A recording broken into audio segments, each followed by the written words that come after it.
안녕하세요. 새봄과 함께 시작하는 성북은 즐거워 진행을 맡게 된 최은경. 김정혜입니다. 네, 꿈꿀 수 있는 공간에 그 가득한 성북 구민이라면 놓치지 말아야 될 숨어있는 혜택 그런 거 있는데요. 여러분 알고 계신가요? 그 임산부와 신생아, 중장년 노인, 사회적 배려층, 저소득 장애인 등을 위해 혜택들이 소개되어 있는 성북구청 홈페이지를 이용해서 확인해 보시기 바랍니다. 많은 도움이 되실 듯 합니다. 네, 성북구 정릉동에는 태조 이성계의 계비인 신덕왕후의 능이 있습니다. 사적 208호로 지정되어 있는 이 능이 혹시 어디 있는지 최 선생님은 아시나요? 네, 정릉을 말씀하시는 건가요? 네, 맞아요. 정릉인데요. 정릉은 강남구 삼성동에 있는 선정릉에 있어요. 성종과 계비인 정현환후가 승하한 후에 같은 곳에 안장되어서 선릉이 만들어졌고요. 조선 11대 왕인 중종이 1544년에 승하하면서 한울타리에 안장되었다고 하는데요. 그래서 삼릉이거나 또는 선정릉이라고도 불리우지요. 그렇네요. 본래는 도성 안쪽 지역인 중구 정동에 있었던 무덤이었는데 살아생전 신덕왕후를 총애했던 이성계가 자신이 기거하던 경복궁 인근에 신덕왕후의 무덤을 두고자 했기에 사대문 안쪽 지역인 정동에 무덤을 뒀다고 합니다.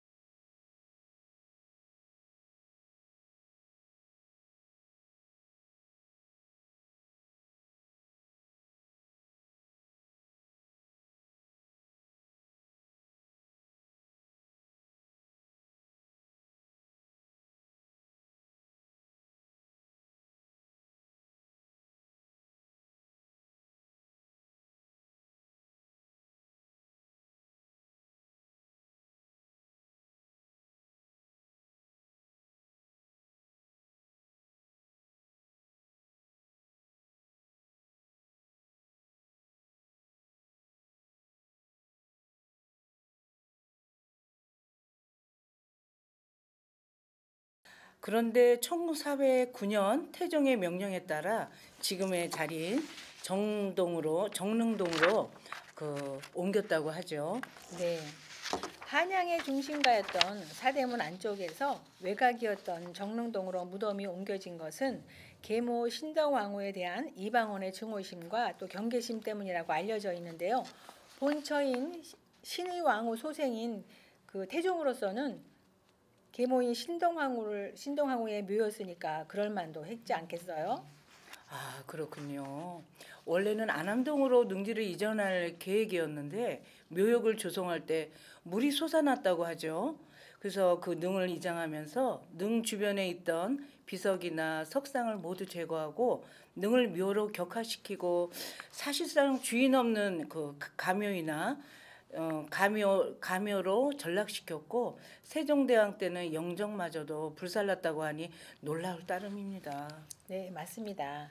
그렇게 벼러진 모로 인식되었다가 1669년에 현종 10년 우암 송시열이 현종에게 제창하면서 왕비릉으로 갖춰서 260여 년 만에 복권되어 종묘에 모셔지고서 정릉으로 봉안되었다고 하니까 묘가 제자리를 찾은 것 같아요.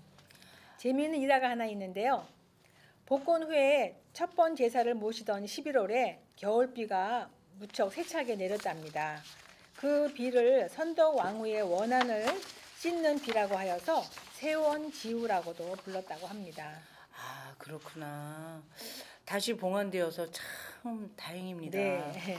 이장될 때 내용을 조금 더 다뤄보면 태종 이방원은 이성계를 꼬드겨가지고 이복 동생 이방석을 세제로 체포하게 한 계모 신덕왕후를 싫어했었죠. 네네. 신덕왕후 역시 이방원을 경계하였다고 하니 신덕왕후가 사망한 후 결국 이방원은 1차 왕자의 난을 일으켜서 정도전을 잡아두고 이복 동생 이방범과 이방석을 붙잡아 죽였다고 하죠. 네. 참. 그 후에 이방원이 왕위에 오르면서 신동황후를 비롯한 외척에 대한 경계심을 버리지 못해서 결국 정동에 있던 능을 지금의 정릉동으로 강제 이장시키고 묘의 봉분을 완전히 깎아서 무덤에 흔적을 남기지 말라고 명령했답니다. 1410년 청계천 광통교가 홍수로 유실되자 정릉에 있던 그 병풍석과 정자각 성물들을 광통교 묘수에 사용하였다고 하니 참 정말 기가 막힌 일이죠. 아, 네. 오늘날에도 청계천구 광통교 밑을 지나가다 보면 광통교 돌다리나 벽돌에 화려한 무늬가 새겨져 있는 돌들을 볼 수 있는데요.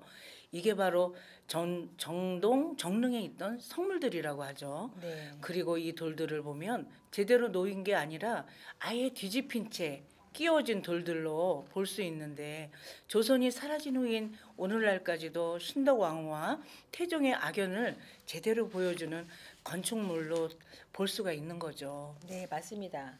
참 아이러니한 것이 이방원이 신동황후의 능에 있는 그 정릉 성물들을 광통교 밑에 거꾸로 세워서 다리 교각으로 썼던 것이 분풀이한 것이 맞지요. 그런데 청계천에 잠겨서 사람 손이 타지 않고 또 비교적 온전한 상태로 오늘날까지 남아있는 것은 사실 계무를 향한 태종의 효심으로 보면 어떨까 합니다. 혹시 선생님은 이러한 돌들이나 조각들을 보면 어떤 생각이 드나요? 조각들을 보면 그 구름에 휩싸인 도사나 스님들이 들고 다니는 금강저등이 보이는데요. 도교적이나 불교적에서 아직 유교 문화가 강고히 정착하기 이전 고려 말 조선 초의 문화적인 그 분위기를 느낄 수 있더라고요. 특히 금강저에는 중앙에 조선 왕조의 어귀에도 그려져 있는 태국 문양이 있어서 그런지 매우 흥미롭기도 하고요. 네, 매우 참 신기하네요. 오늘 저도 금강저에 대해서 몰랐던 것을 알게 되어서 기쁩니다. 서울 중구의 정동은 정릉을 처음 조성한 곳이기 때문에 동네 이름을 그대로 정릉에 정해서 따왔고요. 이후에 정릉을 현 위치로 이장을 하면서 그곳의 마을 이름 역시 능 이름을 다시 가져와서 현재의 성북구 정릉동이 되었다고 합니다. 조선 500년이 참으로 파란만장했네요. 그렇네요. 네. 네. 요즘 밖으로 나가면 벚꽃, 목련, 개나리꽃들이 만개했더군요. 걷는 것이 무엇보다 건강에 좋다고 하니 이번 주에는 차 한잔하면서 정릉을 둘러보시면 어떨까요? 선생님하고 저도 한번 가볼까요? 네, 한번 가보죠. 네. 네. 예, 오늘 그 진행의 최은경 김정혜였습니다. 다음 감사합니다. 시간에 또 만나 뵙겠습니다.